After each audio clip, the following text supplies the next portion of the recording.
Success in life or in business, really in any field, very often is down to the quality of the decisions you make in the moment that you make them.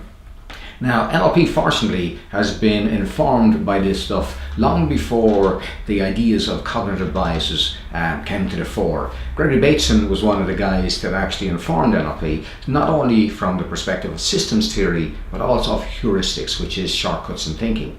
In NLP, when we approach a problem, we look at it from a number of perspectives.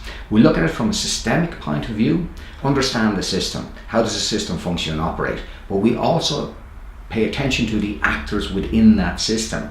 So let's just say I walk into a fast food restaurant and I'm ordering food. I look at the entire system. So I go to order food, basically I press the button, the technology doesn't work. So that's a systemic problem.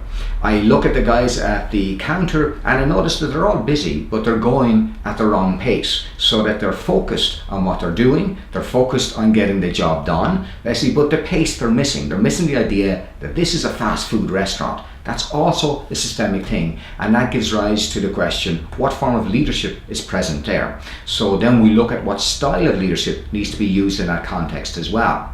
But also, not only that, most people will jump to the leadership issue in that way. They'll say perhaps, oh well, the wages aren't so good, so people aren't motivated, they have different objectives, and they're not aligned with the organization.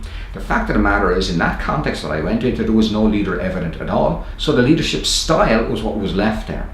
But more importantly, when I looked at the team members in that context, I realized and recognized that their psychological preferences weren't suited for the task at hand. The guys were doing the job that they were paid to do. Their preference was to get the job done, but they had no external awareness, and that's a psychological preference. So leadership in any context is not just about the system, it's also about the psychological profiles of the individuals within the system.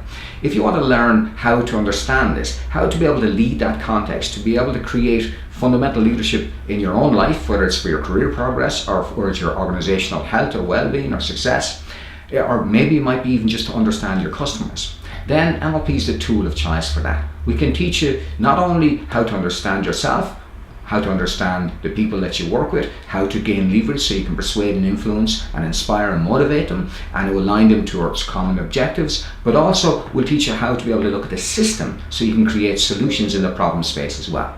Any of this interests you? We'd love to hear from you.